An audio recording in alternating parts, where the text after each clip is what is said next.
vasculosanguíneas, ¿no es cierto? Entonces vamos a proseguir con el tema. Recording ¿ya? in progress. Vamos a seguir conociendo cuáles son esos trastornos de la circulación o esas modificaciones vasculosanguíneas o trastornos circulatorios, que también como también se los conoce y se hace también, ¿no? Habíamos mencionado las hiperemias, ¿no es cierto? Las hiperemias pasivas, las hiperemias activas, las generales, las locales, las agudas, las crónicas, ¿no es cierto? Y vamos ahora a conocer otro tipo de trastornos circulatorios, ¿ya? Y uno de ellos, chicos, es la anemia o son las anemias, ¿de acuerdo? Entonces, ¿qué es una anemia? ¿No? Definitivamente, cuando hablamos de anemia, nos viene a la cabeza la falta de, ¿no? La falta de sangre, la falta de los componentes de la sangre. Y sí, anemia es eso, chicos, ¿no? Cuando se dice que un animal está anémico, o le faltan glóbulos rojos, ¿no es cierto? O le pueden faltar otros componentes de la sangre, no solamente glóbulos rojos, ¿de acuerdo? O también le puede faltar cantidad de sangre, por decir, como ejemplo, ¿no? Si un animal tiene que tener, por decir un perro tiene que tener 5 litros y tiene 4 de sangre, entonces ya estamos hablando de anemia, ¿de acuerdo? Entonces, la anemia también es un trastorno circulatorio. Y repito, el término anemia implica ausencia de calidad y cantidad de sangre. ¿De acuerdo? Bien, al igual que las hiperemias, las anemias, chicos, también pueden ser generales y pueden ser locales, ¿no? General, ya hemos dicho, cuando ataca a todo el organismo, cuando implica órganos importantes que dominan la funcionabilidad de todo el organismo. Y local, pues ya sabemos que ocurre en un área determinada, en una parte del cuerpo o parte de un órgano. ¿De acuerdo? Bien, existen muchos tipos de anemia. Si ustedes agarran un libro, van a encontrar muchísimos tipos de anemia. Así que hoy vamos a conocer los más principales, ¿ya? Bueno, entonces empezamos. La anemia megaloblástica. ¿Qué es la anemia megaloblástica? Definitivamente la deficiencia de los componentes de la sangre, ¿no? Pero en este caso, la anemia megaloblástica, fíjense, se caracteriza por la presencia, ¿no? En ese órgano formador de glóbulos rojos de megaloblastos. ¿Qué es un megaloblasto? No es más que un eritrocito inmaduro, es decir, es un proceso inmaduro nucleado, como dice la literatura, de eritrocito normal. En resumen, es un eritrocito inmaduro o anormal. ¿Dónde se encuentra esto? En la médula ósea. ¿Qué es la médula ósea? Es un órgano que forma componentes de la sangre, ¿no es cierto? Entonces, la anemia megaloblástica da a entender eso. ¿De acuerdo?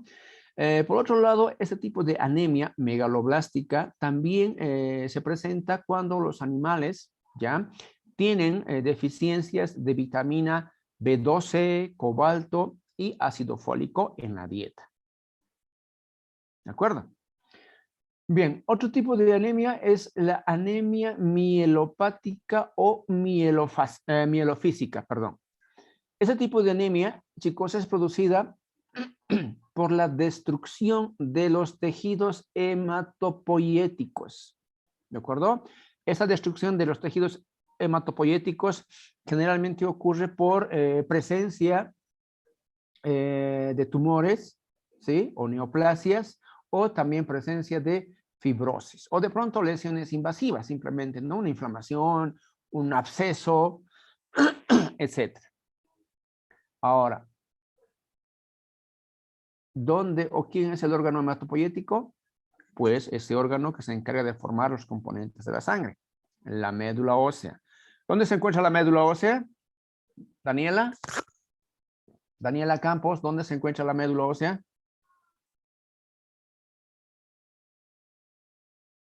Daniela. Hello. Daniela. Mucha, ya se nos ha escapado, Daniela. A ver, Alicia. Doctor, buen día, estoy aquí. La médula ósea se encuentra en el medio de la mayoría de todos los huesos. Ah, bueno, pensé que se había dormido, oiga. Y sí, ¿no? La médula ósea se encuentra en el hueso, ¿no es cierto? El famoso tuétano, que a muchas personas les gusta, ¿no es cierto? Entonces, esa estructura anatómica es la que se encarga de formar los componentes de la sangre, ¿de acuerdo? Bien, otro tipo de anemia es la anemia parasitaria. Y bueno, como su nombre lo está diciendo, es aquella anemia producida por parásitos hematófagos, es decir, por aquellos parásitos que se alimentan de sangre, ¿no? Que le chupan la sangre al hospedero, en este caso al animal, al perro, al gato, al caballo, etc. ¿No?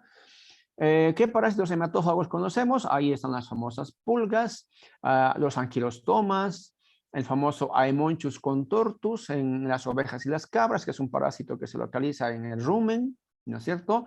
Los estrongylus en los caballos y en otras especies también. Entonces son parásitos que una vez que ingresan al cuerpo del animal, empiezan a chuparle la sangre y producen anemia, ¿no? Cuando la infestación, ojo, no estoy diciendo infectación es cuando ya se trata de bacterias y virus. Cuando se trata de parásitos es infestación, ¿de acuerdo? La infestación, cuando la infestación es grave, ¿no es cierto? Es grande, hay muchos parásitos, entonces en esos casos de la anemia ya puede pasar a la muerte del animal, ¿de acuerdo? Bien, por último tenemos la anemia aplástica. Este tipo de anemia es la más temida y la más peligrosa porque generalmente los animales que tienen o que padecen este tipo de anemia, chicos, no responden a ningún tipo de terapia. O sea, por más tratamiento que uno le haga, no responde y generalmente pues mueren, ¿no? Y también van acompañados de la disminución de otro tipo de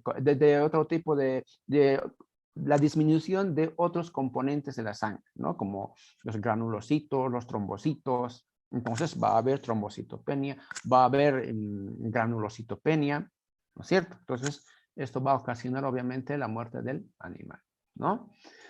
Ahora, ¿cómo vamos a saber que un animal está o no está anémico? ¿No? Fíjense en esta imagen. ¿Cómo está la mucosa ahí? ¿Cómo está la mucosa ocular? Chicos, voy a hacer un ¿Seco? zoom ahí. Ya, a ver, chicos, cómo está la mucosa ocular Blanca. del lado derecho? Está blanca. Blanca. Ya, este está evidentemente blanco. Y este, ¿cómo está? Rojo, rosado, rosáceo. Entonces, esta es una mucosa ocular normal, ¿no es cierto? Porque la mucosa tiene que ser rosácea, rosada, ¿no es cierto? Y fíjense, esta mucosa ocular de acá, evidentemente está blanca, blanco-amarillenta o amarillenta. Entonces, viendo la mucosa del animal, podemos deducir también o diagnosticar la anemia. ¿De acuerdo?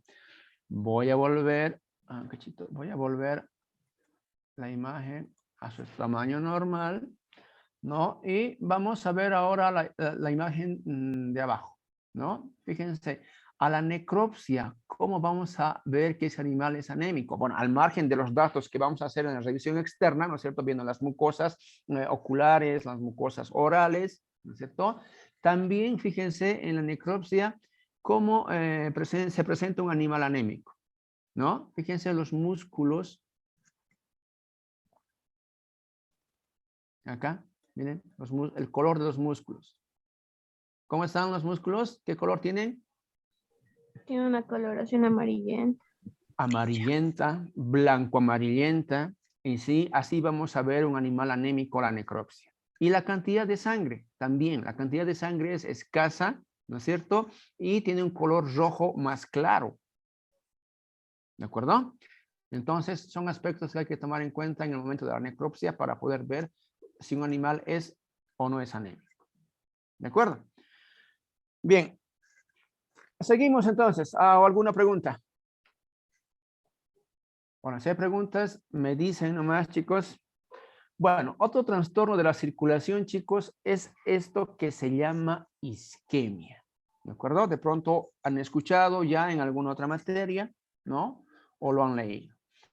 La isquemia no es más que la deficiencia de sangre arterial en la porción o en la parte de un órgano o una región. ¿A qué se debe o por qué se presenta una isquemia? Porque definitivamente el flujo sanguíneo arterial en este caso encuentra una obstrucción, ¿sí? En el flujo arterial. Hay algo que está obstaculizando el flujo normal de la sangre y a consecuencia de eso se presenta isquemia. Por eso se dice deficiencia de sangre arterial. ¿De acuerdo? Ahora, los procesos o los resultados patológicos producidos por la isquemia son importantes causas de muerte. Es decir, que hay animales y hay personas que sí pueden morir cuando se presenta la isquemia. ¿De acuerdo? Especialmente cuando se presenta restricción de sangre arterial a nivel de los, del corazón y a nivel del cerebro. ¿De acuerdo? Entonces, si se presenta isquemia en el cerebro, si se presenta isquemia en el corazón, ese animal puede morir, ¿no? Ahora, los efectos, las consecuencias de una isquemia, chicos, son variados y esta variación va a depender de tres aspectos importantes. Uno, del tamaño del vaso ocluido, ¿cierto? O sea, depende de la arteria que se va a ocluir. Imagínense que la arteria aorta posterior sufra una obstrucción, los resultados van a ser fatales. Sabemos que la arteria aorta posterior irriga gran parte de los órganos de la cavidad abdominal y las extremidades posteriores, ¿cierto? Entonces, fíjense las consecuencias que pueden ocurrir. Entonces, depende del tamaño del vaso ocluido. Dos, del grado de oclusión, ¿no es cierto? Imagínense una cañería, ¿no es cierto? Que lo taponamos totalmente con un trapo y entonces una obstrucción total, ¿no es cierto? Y si la obstrucción es parcial, es decir, la mitad de esa tubería solamente está tapada, es una obstrucción parcial. Dependiendo de ese tipo de obstrucción, también los resultados van a ser buenos o malos. Si es total, definitivamente va a ocurrir pues la muerte, porque no hay sangre, ¿no es cierto?, que va a circular. Y si es parcial, también van a haber consecuencias malas porque ese órgano va a recibir escasa cantidad de sangre, escasa cantidad de oxígeno, por lo tanto no va a poder funcionar bien y va a disminuir de tamaño. ¿No es cierto? Y tres, depende de la clase del tejido afectado.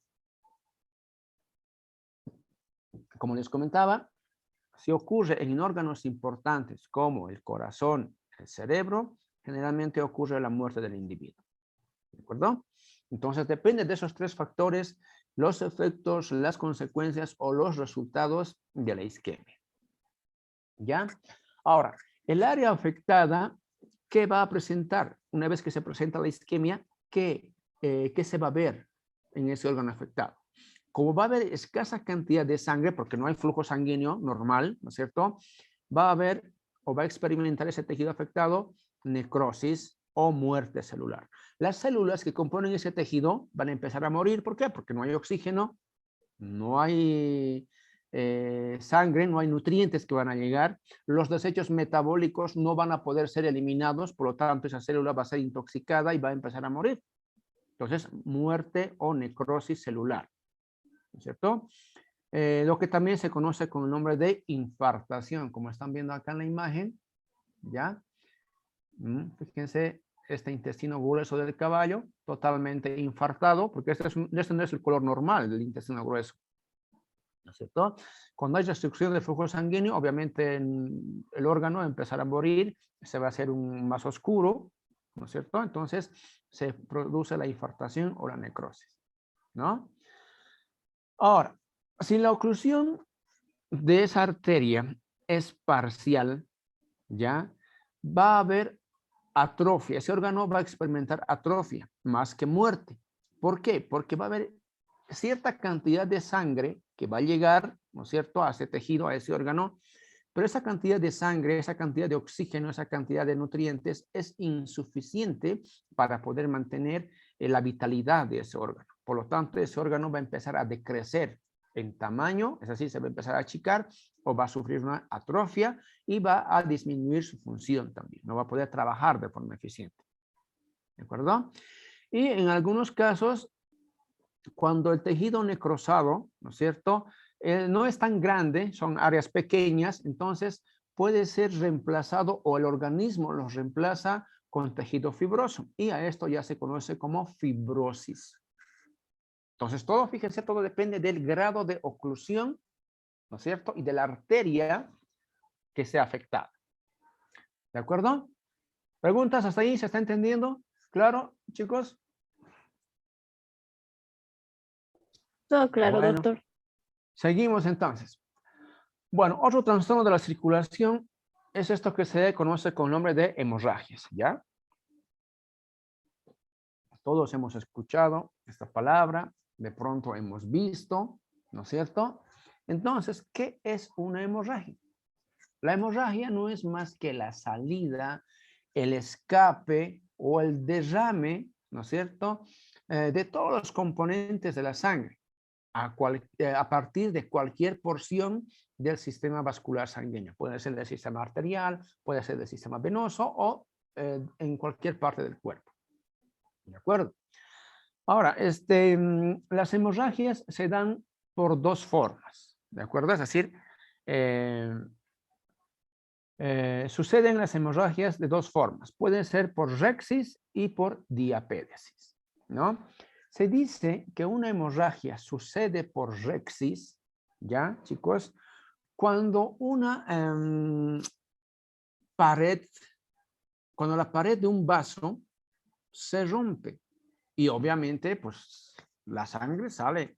Imagínense una tubería rota, el agua va a salir por esa estructura rota, ¿no es cierto? Entonces, a eso se llama rexis, ¿de acuerdo? La segunda forma por la que la sangre sale, fluye, escapa para que se produzca hemorragia, es esto que se llama diapédesis, ¿ya? En la diapédesis, la sangre también sale, también fluye, ¿no es cierto?, a los tejidos adyacentes, pero sin que la arteria, sin que la pared de la arteria o la vena se rompa. Es decir, la pared está intacta, la pared de la arteria está intacta, pero la sangre fluye, la sangre sale. ¿De acuerdo? Hasta ahora no se sabe con cierta certeza, ¿ya? ¿Por qué se produce este tipo de hemorragia? ¿No? ¿Por qué la sangre sale sin que la pared se rompa? Pero se ha podido ver que esta salida se debe a que las células endoteliales que componen la pared arterial definitivamente experimentan una alteración, ¿de acuerdo? Sufren una alteración en su permeabilidad. Por eso es que la sangre fluye, sale sin que la pared de la arteria esté rota. ¿De acuerdo? Entonces, de esa forma suceden las hemorragias. Las hemorragias pueden ser, repito, por rexis o por diapédesis. ¿Ya? Ahora, vamos a entrar a ver los factores etiológicos o las causas. ¿De acuerdo? Para que suceda una hemorragia, chicos, el animal debe estar vivo. Las hemorragias suceden siempre ante muerte. No suceden después de que el animal muere. Entonces, para ello, obviamente, el animal debe estar vivo. ¿Ya? Ahora, existen diferentes causas, ¿no? Y vamos a ir describiendo una por una. Fíjense, tenemos como causas las causas fisiológicas, ¿de acuerdo? Ahora, ¿en qué momento se dan este tipo de hemorragias, ¿no es cierto? Salida de sangre, pero son normales, ¿no es cierto? Fíjense, primero, durante el parto, ¿no? Durante el parto van a ver ustedes que hay salida de sangre en grandes cantidades. Pero no se asusten, ¿no? Es algo normal, algo fisiológico, ¿de acuerdo? Otro ejemplo de hemorragia, perdón, de hemorragia fisiológica es lo que experimentan las chicas, ¿no es cierto? La menstruación, ¿no? La menstruación también es una hemorragia fisiológica, ¿no es cierto? Otro tipo de ejemplo, la ruptura del folículo de Graf. ¿Alguien sabe qué es el folículo de Graf, chicos? chicas. Henry Choque, ¿qué es el folículo de Graf?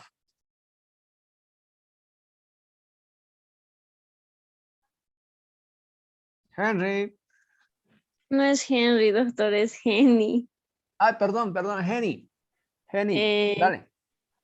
el folículo del grafo, doctor, es una... son células que están en los ovarios, pero no recuerdo bien su función. Ya. Sí están en los ovarios, pero no son células, no son óvulos, ¿no es cierto? Entonces, cuando las hembras van a entrar en celo, ¿no es cierto? Ese folículo madura. Primero es folículo primario, folículo secundario, terciario y de Graf, ¿no es cierto? Este folículo de Graf tiene que salir del ovario para entrar al infundíbulo, ¿no es cierto? Y hacer su recorrido. Pero cuando este folículo de Graf eclosiona, sale del óvulo para que se lleve a cabo la ovulación, ¿no es cierto? Y eso se da en el momento del celo, cuando la hembra presenta celo, calor, ¿no es cierto? En ese momento de que el folículo abandona el ovario, ya se lleva a cabo o se presenta mejor una hemorragia, una cierta cantidad de sangre, ¿no? Y este tipo de hemorragia, por ejemplo, ya es fisiológica, ¿no? Por eso es que algunas veces, chicas y chicos, no sé si ya les ha pasado, van a encontrar huevos, ¿no es cierto?, con la yema de color rojo o con ciertas manchas de color rojo. Es lo mismo, ¿ven? Cuando el óvulo en la gallina, cuando esa yema, que es un óvulo, ¿no es cierto?, eclosiona y cae al infundíbulo, en ese momento se rompen las venas y las arterias y hay una cierta cantidad de hemorragia. Y eso explica las manchas rojas que a veces se encuentran en la yema de los huevos. ¿De acuerdo? Otro ejemplo, la ruptura del cordón umbilical después del parto. Acá también vamos a poder observar que sucede hemorragia, pero repito, es una hemorragia fisiológica. No tienen por qué asustarse. ¿Cuándo se van a asustar? Cuando ustedes vean que esa salida de sangre, que esa hemorragia, ¿no es cierto?, persiste, dura por mucho tiempo y a medida que va pasando aumenta en cantidad. Ahí sí, asústense y a partir de ese momento ya no es fisiológico, es patológico, ¿no es cierto? Bien, otro tipo de factores etiológicos son las lesiones mecánicas, ¿no es cierto? Todo traumatismo mecánico, físico-mecánico, ¿no es cierto? Que ocasione laceraciones, incisiones, contusiones, rupturas, todos esos factores físico-mecánicos ocasionan ruptura, ¿no es cierto?, de estructuras anatómicas como arterias, venas, machacamiento de tejidos. Entonces, esto hace que la sangre fluya y se produzca hemorragia. ¿Sí? Ahora, otra causa para la presentación de las hemorragias son ciertas enfermedades y ciertos virus o algunas enfermedades bacterianas y víricas que producen hemorragia, ¿no es cierto? Estos virus, estas bacterias invaden el tejido, se localizan en las paredes de los vasos y producen hemorragia. Aquí entra el ejemplo que les decía, ¿no? La hemorragia por diapédesis, ¿no? Lo mismo sucede con los agentes tóxicos, ¿no? Agentes tóxicos como el fósforo, el cloroformo, las toxinas del crótalo, el crotón, los cianuros, el arsénico, lesionan las células endoteliales. Obviamente alteran la permeabilidad de las células endoteliales y la sangre fluye, escapa sin que la pared arterial o venosa esté rota. ¿De acuerdo? Bien, ¿alguna pregunta hasta ahí? ¿Se está entendiendo? Bueno, cuando hablamos de hemorragia, chicos, no siempre la sangre fluye en forma de líquido, ¿de acuerdo?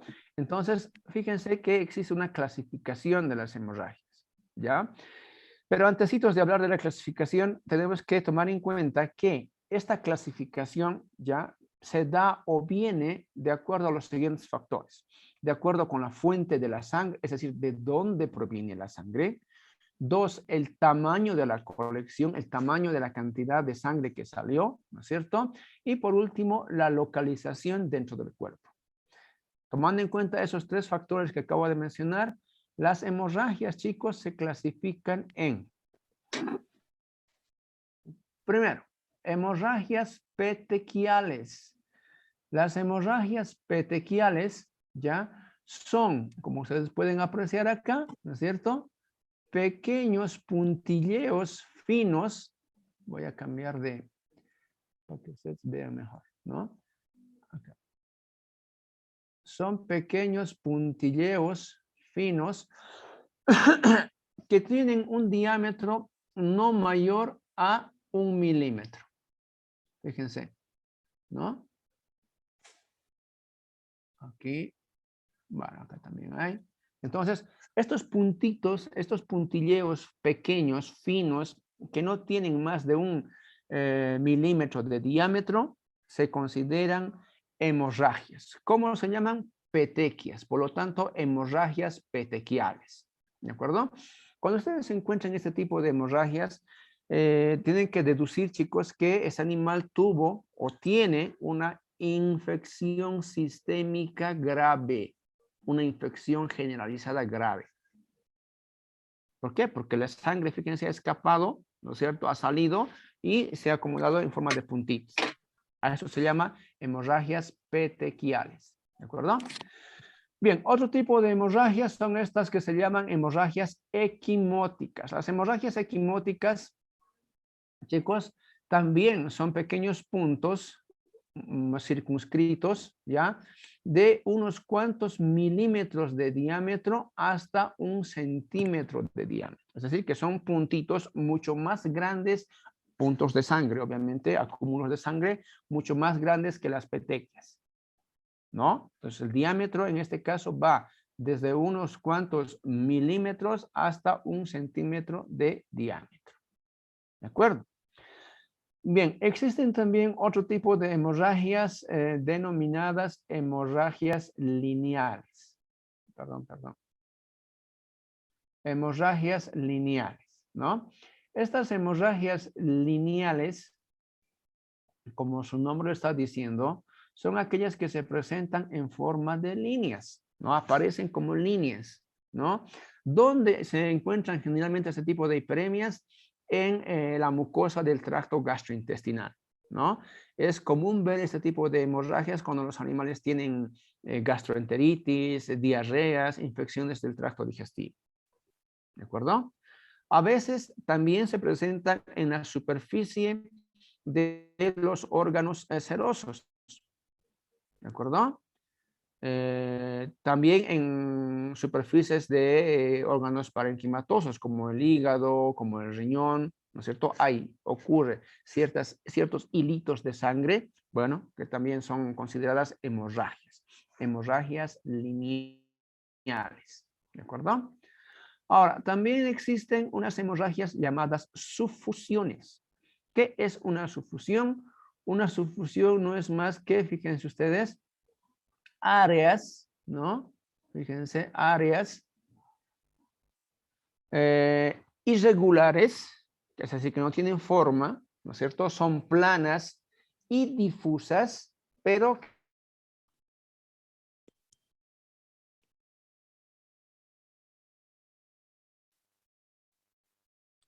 y difusa.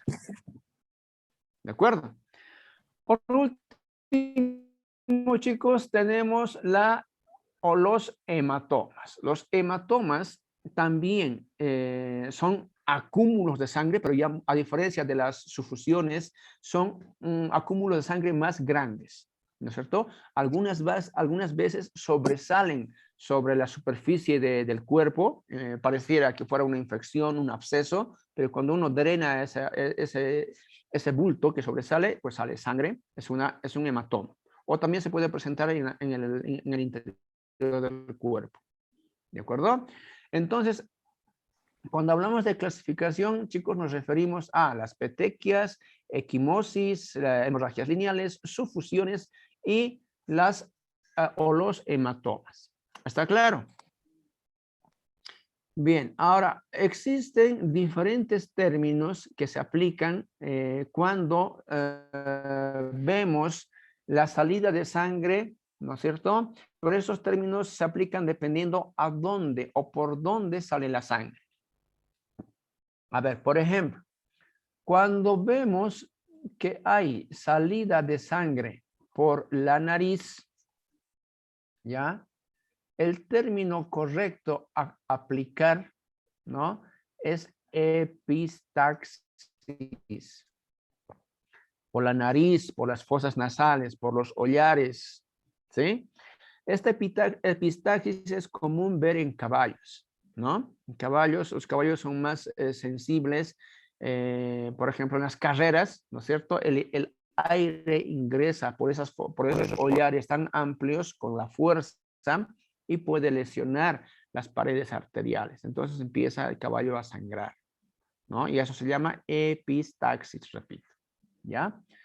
Ahora, cuando hay salida de sangre por la boca, ¿no es cierto? O decimos que el animal está escupiendo sangre porque está saliendo sangre por la boca, entonces el término a emplear es hemoptisis. Hemoptisis, ¿de acuerdo?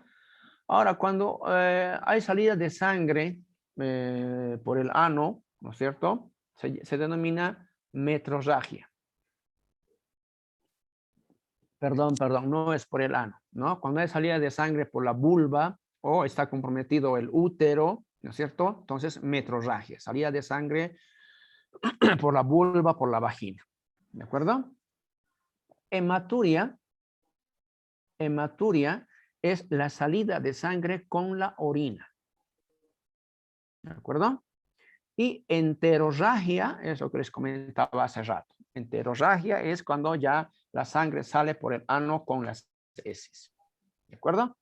Bien, entonces esos son los términos más comunes que se utilizan cuando hablamos de hemorragia para describir la salida de sangre por diferentes partes del cuerpo. ¿Está claro, chicos? ¿Se entiende? Sí, doctor, todo claro. Bueno, seguimos entonces. Vamos a hablar ahora de otra patología también muy común, ¿no? Muy conocida, término muy empleado, muy conocido, ¿no es cierto? La trombosis. ¿Qué es la trombosis? ¿Qué es un trombo? Trombosis ya es la patología, por si acaso, chicos, ¿no? Trombo es el elemento que causa la trombosis. Entonces, ¿qué es un trombo? ¿No? Un trombo, chicos, fíjense que no es más que un coágulo, ojo, coágulo, no estoy diciendo coágulo. Coágulo no se dice, ¿no? Coágulo es lo correcto. Un trombo no es más que un coágulo que se forma utilizando los componentes de la sangre, obviamente se forman en el interior del sistema vascular, ¿no es cierto? ¿Está claro, chicos? Repito, un coágulo no es más que un trombo, perdón, no es más que un coágulo que se forma a partir de los elementos que componen la sangre y puede estar obviamente ubicado y se forma en cualquier parte del sistema circulatorio. ¿De acuerdo? Bien, ¿cuáles son las causas por las que se forma un coágulo? Fíjense que la primera causa que se describe ya son las lesiones del endotelio, ¿no es cierto? Cuando la pared del endotelial de las arterias y las venas obviamente son afectadas, como es el caso de voy a cambiar de colores, ok. Como es el caso de las fuerzas mecánicas o las fuerzas físico-mecánicas, ¿no es cierto? Cuando hay accidentes, ¿no? Cuyo origen es una fuerza física, mecánica súbita y violenta, ocasiona obviamente contusiones, abrasiones, laceraciones, rupturas, machacamientos de tejidos, de músculos, ¿no es cierto? Y todas estas cosas obviamente lesionan la pared endotelial y por ende la sangre fluye, sale. Puede ocasionar la ruptura de la pared arterial o simplemente pueden alterar la permeabilidad de la célula endotelial. Entonces la sangre sale. ¿Sí? Segundo factor etiológico en las lesiones del endotelio, los parásitos. Los parásitos como les comentaba hace rato, o los Strongylos vulgaris, ¿no? Que se localizan generalmente en las arterias mesentéricas anteriores